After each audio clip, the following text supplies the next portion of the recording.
أفلا يتدبرون القرآن. Bismillahirrahmanirrahim. Assalamualaikum warahmatullahi wabarakatuh. A'udzubillahi minasyaitonirrajim. Bismillahirrahmanirrahim. Asyhadu alla ilaha illallah, asyhadu anna Muhammadar Rasulullah. Astaghfirullahaladzim, astaghfirullahaladzim, astaghfirullahaladzim. La haula wala quwata illa billahil aliyil azim. Alhamdulillahirabbil alamin. Puja-puji syukur kita selalu gaungkan, selalu kita refleksikan rasa syukur yang tidak terhingga. Begitu banyak nikmat yang telah bisa kita rasakan,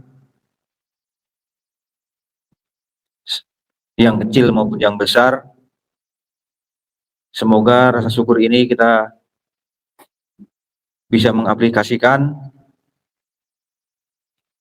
setiap saat di dalam kehidupan sehari-hari.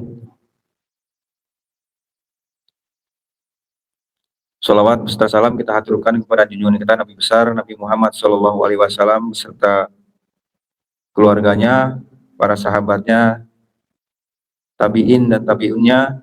Semoga kita yang ada di makom ini termasuk ada di dalamnya. Yang sama-sama kita hormati Ketua Pembina kita, Bapak Haji Jainal Iskandar.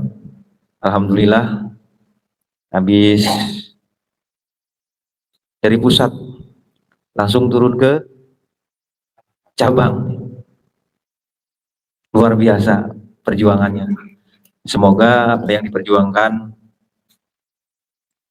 Bapak Pembina kita diganjar dan dibalas oleh Allah dengan berlipat-lipat balasan, dan semoga apa yang menjadi cita-cita dan harapan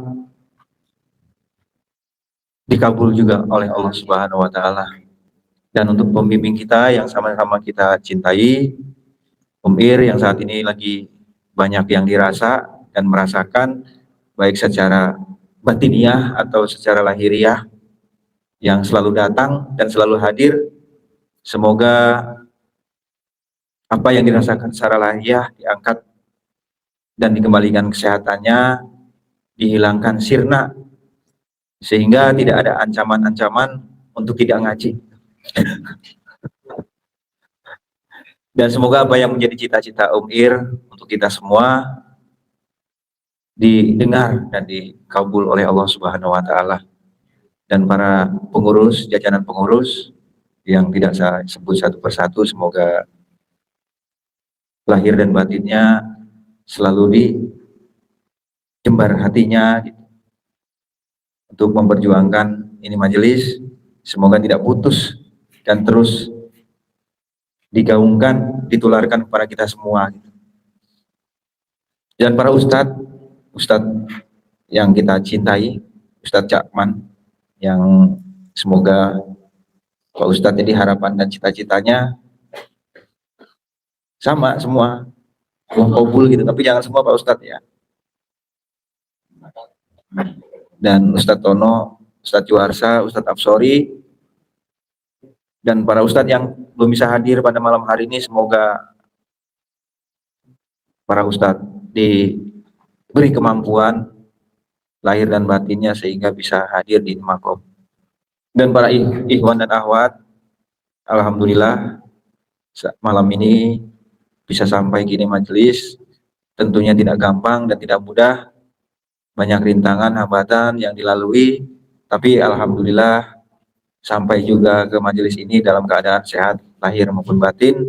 Semoga apa yang menjadi perjuangan pada malam hari ini Allah ganjar dengan berlipat-lipat ganjaran.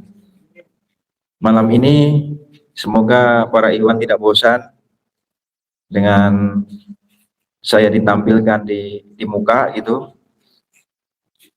dengan menjadi pembicara ketok magic dengan judul titik lelah, titik cahaya. Sesi refleksif yang mengajak peserta mengenali titik-titik dalam hidup dan menemukan cahaya kecil yang tetap menyala di dalamnya. Poinnya mengajak ya, mengajak mengenal titik. Mari sama-sama ikhwan-ikhwan semua, termasuk saya pribadi mengajak. Itu deh, mengajak untuk supaya kita lebih baik lagi. Artinya di sini banyak hal-hal cahaya-cahaya lah, cahaya petunjuk yang sering kita temukan itu berupa ajakan biasanya. Berupa ajakan dari dalam diri. Cuman lebih-lebih banyak kita tidak mendengarkannya gitu, tidak melaksanakannya gitu. Sehingga kita seringkali ada pertarungan gitu di dalam jiwa gitu, di dalam diri. Pertarungannya antara diri kita dengan diri kita. Dan itu selalu selalu selalu bertemu gitu. Selalu ketemu. Kadang-kala kita ingin melaksanakan sesuatu gitu, yang namanya kebaikan gitu. Atau suruhan untuk kita berbuat baik. Itu ada perlawanan dulu. Kalau dibilang sabil ya sabil di situ. Perang gitu, perang antara diri lawan diri gitu. Nah, tergantung nanti di situ yang kalah yang mana gitu. Tapi kadang-kala juga ada yang draw gitu. Jadi sama-sama mengalah gitu. Akhirnya tidak melakukan kebaikan gitu. Tidak melaksanakan apa yang dianjurkan gitu. Karena kan kita belajarnya dari kehidupan sehari-hari ya. Poin kita ngaji di sini adalah reflektif. Tadi reflektifnya gitu adalah prakteknya adalah di dalam kehidupan sehari-hari. Di dalam tadi yang namanya rumah tangga disebutnya kan rumah tetangga gitu, rumah bertanda gitu, bertangga. Nah, itu banyak sekali di situ yang harus kita perhatikan dan kita lihat gitu. Kalau orang tidak suka sama kita, ya kita harus berkaca gitu. Kenapa gitu? Kok orang tersebut tidak suka kepada saya? Apa yang saya harus perbaiki gitu. Sehingga dia melihat melihat saya katakanlah gitu, kok tidak suka, kok cemberut. Tadi kata Pak Ustadz tadi apa? Eh, mukanya ditekuk gitu. Berarti kan ada hal-hal yang tidak baik yang kita perlihatkan kepada mereka gitu. Supaya kita lebih tadi mengenal diri kita, memperhatikan diri kita gitu. Bukan kita menyalahkan yang kita lihat gitu. Kan pernah kita sering dengar cerita kalau kita bercermin gitu, kalau ngaca gitu, kalau kacanya kotor bukan kacanya yang dipecahin gitu kan.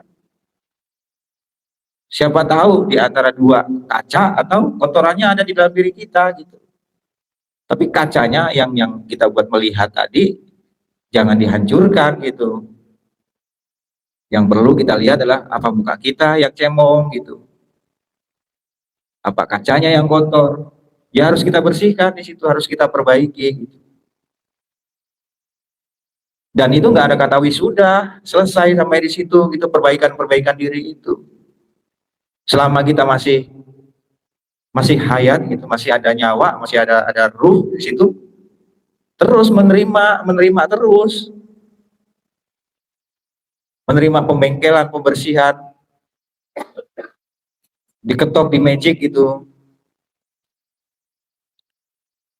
Makanya kalau saat ini kita bisa berbuat baik gitu kan, bahasa sering saya dengar juga dari Om J gitu, masih bisa ngaji gitu, kita nggak tahu 10 tahun kemudian gitu apakah kita ini gitu. Makanya kita harus merasa di situ, merasa terus gitu di hadapan Gusti Allah itu, selalu mohon gitu kekuatan. Kita banyak kelemahan, banyak kelalaian gitu.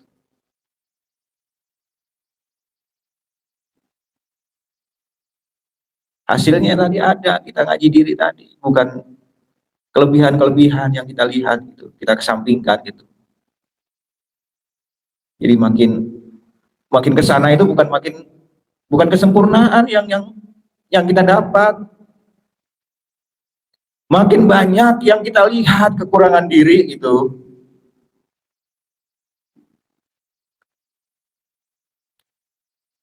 Tadi yang dibilang Pak Ustadz untuk syarat 6 tadi, yang menjadi orang soleh tadi kan luar biasa beratnya gitu kalau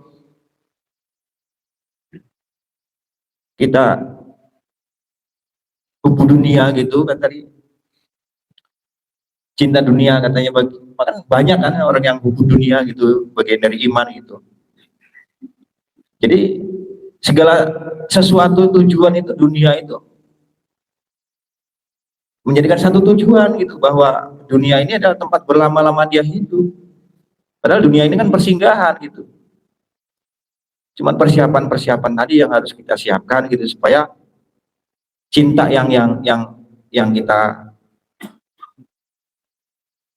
apa kalau kata UIR itu ya, kita taruh cinta kita gitu, supaya kita nggak salah gitu. Karena kita akan kembalinya nanti ke sana gitu. Sesuai dengan apa yang menjadi kecintaan kita nanti. Kalau cintanya kita kepada sesuatu yang berlebihan gitu, nah di situ akan kembalinya pun ke situ, ke batu, ke harta, ke benda gitu, maka akan kembali ke situ. Makanya harus kita bersihkan dulu.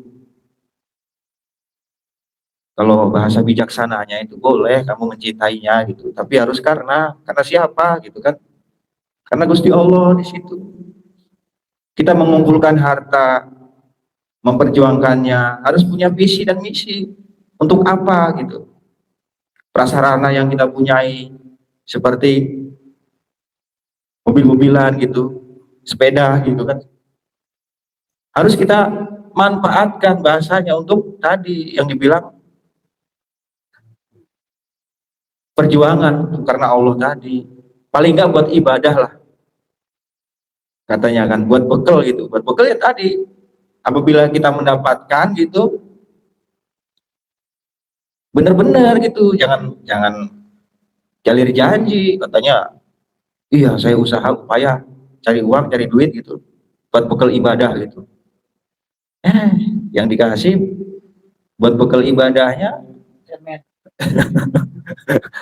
padahal Gusti harusnya lebih gitu kan, dilebihkan gitu, diupayakan gitu, supaya kita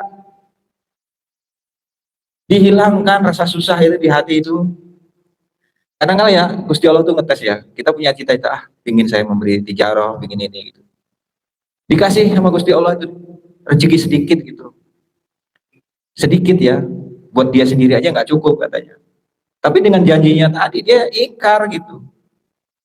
Begitu dia kasih sedikit, ternyata wah kurang ini, ya kan? Kalau dihitung-hitung buat ini buat itu kurang ini, akhirnya tadi nggak kesampaian niatnya tadi, padahal kan dimulainya itu dari sedikit gitu. Tadi ya dengan cita-cita niat tadi kan, kita nyari upaya tadi untuk bekal ibadah gitu, ternyata pas dapat hari hanya itu melenceng gitu. Itu sering terjadi. Kalau berantem masih mending ya, berantem dulu gitu, tahu nanti siapa yang kalah gitu, antara pengasih gitu atau penyayang di situ. Makanya kalau ingin dikasih kan kita harus mengasih dulu kan, supaya nanti disayang gitu kan. Dan sekarang kalau ya minimal kita ada upaya lah, upaya untuk niat itu pertama tanam dalam hati. Setelah nanti hasil dari apa yang kita upayakan tadi, kita jangan jalir janji, jangan ingkar janji. Karena nanti kesempatan satu, kesempatan dua nanti akan diberikan. Kalau dia terus gitu. Contoh yang paling kecil lah, saya niat ngaji nggak putus-putus lah gitu, umpama nih.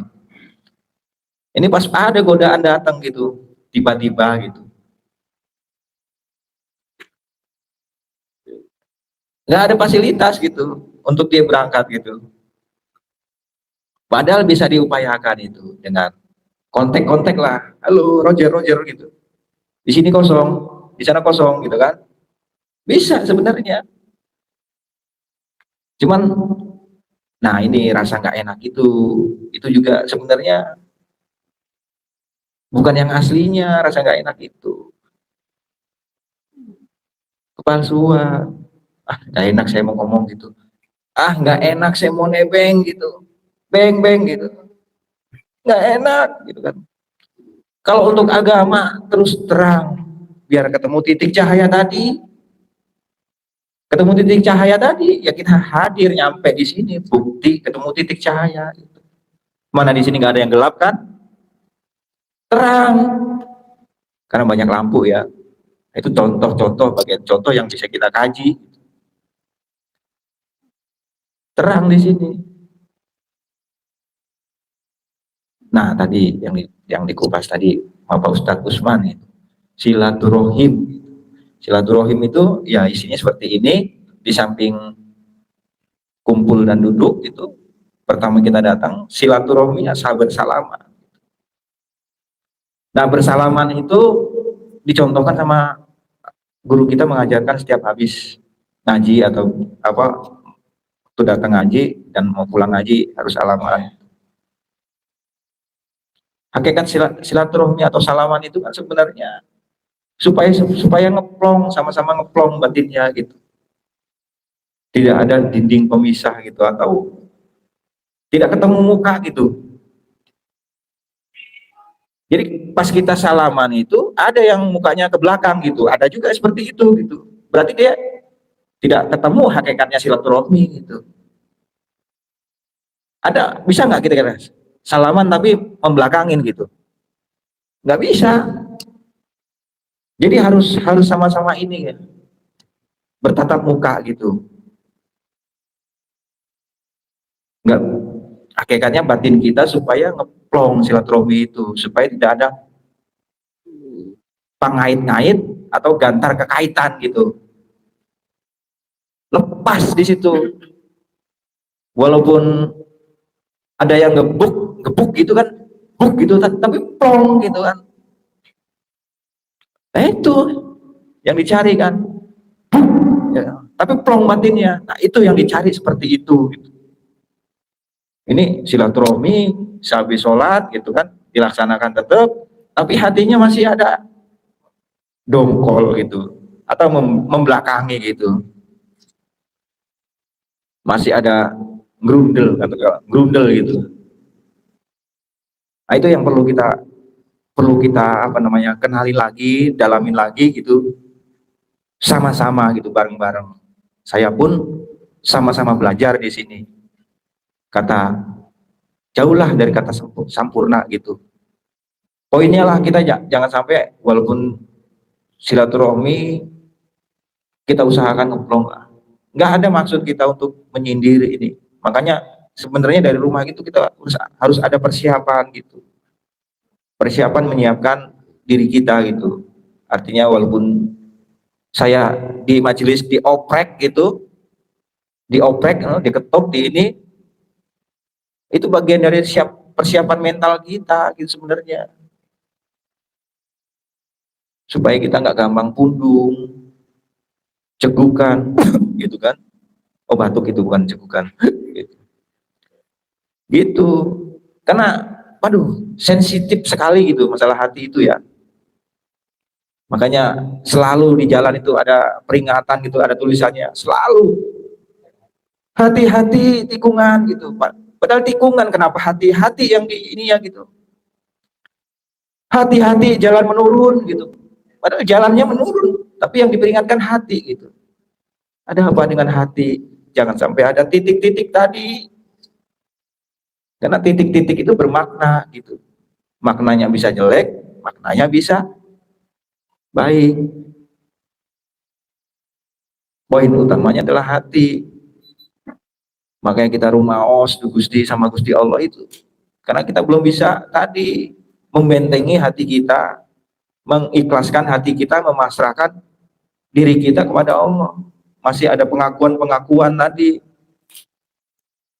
secara tidak langsung, kadang kala gitu, pas kita lupa gitu, nongol itu pengakuan-pengakuan itu. Makanya disuruh sholat taubat minimal sehari sekali itu, supaya kita ada pengakuan gitu. Memasrahkan kepada Allah, ya Gusti rumaos abdi. Nah, kembali lagi ke tadi, yang namanya bagian dari perjuangan tadi yang harus kita perjuangkan kalau kita ingin mendapatkan hasil adalah yang pertama kita setia dulu, setia kepada nilai yayasan. Insya Allah kesananya bakal diperhatikan, walaupun nggak diperhatikan sama Gusti Allah, minimal diperhatikan sama Ikhwan-Ikhwan lah gitu. Itu kemana yang kemarin rajin gitu, kok nggak kelihatan hari ini gitu, nggak nongol hari ini gitu, kemana dia, jangan-jangan gitu kan. Dari makhluknya aja udah diperhatikan, apalagi sama Gusti Allah. Makanya ada di buku Pak Pakem itu, di mana kita masih susah dalam segi ekonominya, coba kita lihat, ada bagian kesalahan-kesalahan atau dosa perdosaan sama sesama, atau sama orang tua yang lebih ini. Nah, itu yang menghalang-halangi atau merintangi kita untuk mendapatkan bekal ibadah kita. Coba diperhatikan itu. Barangkali saya punya dosa sama sesama, sama orang tua. Minta maaf, mohon dimaafkan, silaturahmi. Kalau perlu mah suruh niup muka kita, gitu. Biar berkah kita sama orang tua kita. Gusti Allah mah tergantung kita bahasanya.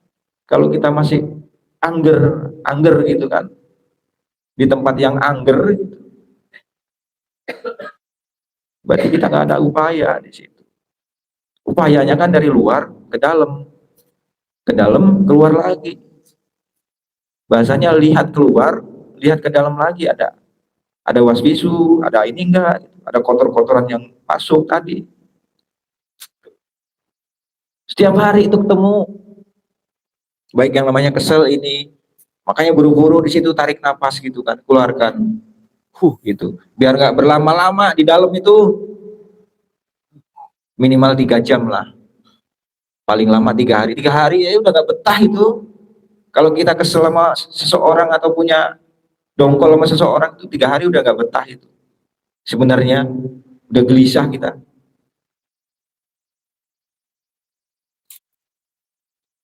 Nah itu dosa-dosa sama sesama, baik tetangga, adik, kakak di situ. Coba diperhatikan, jangan mengaku pang bener nak kita, jangan. Kalau bisa mah tabe lah sama mereka-mereka. Lebih baik saya mengalah gitu, bukan berarti saya kalah gitu.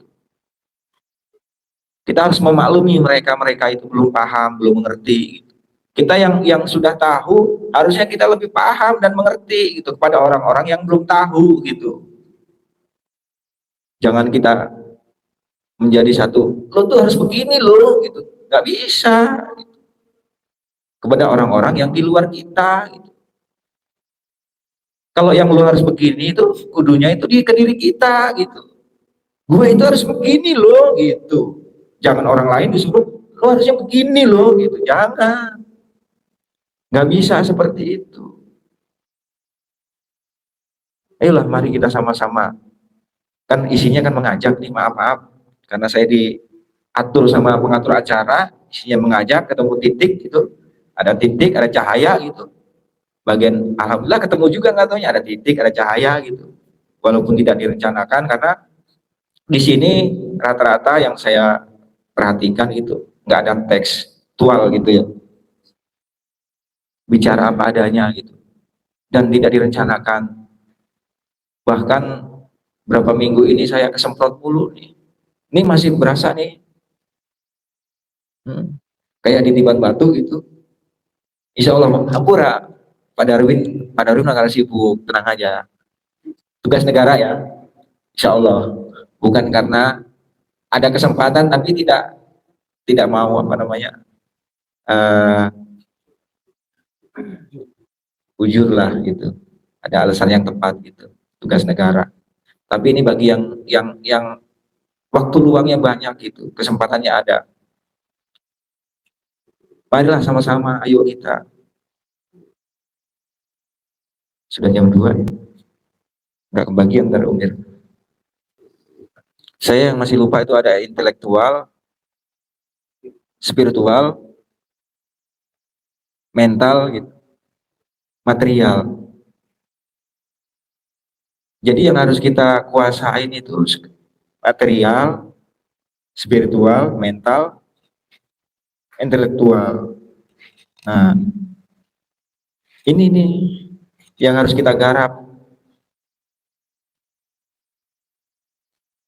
ke depannya gitu. Penting material tadi ternyata untuk sampai ke titik medal itu penting. Kalau kurang satu aja ya nggak lengkap gitu. Material, pertama mental, material, spiritual, intelektual.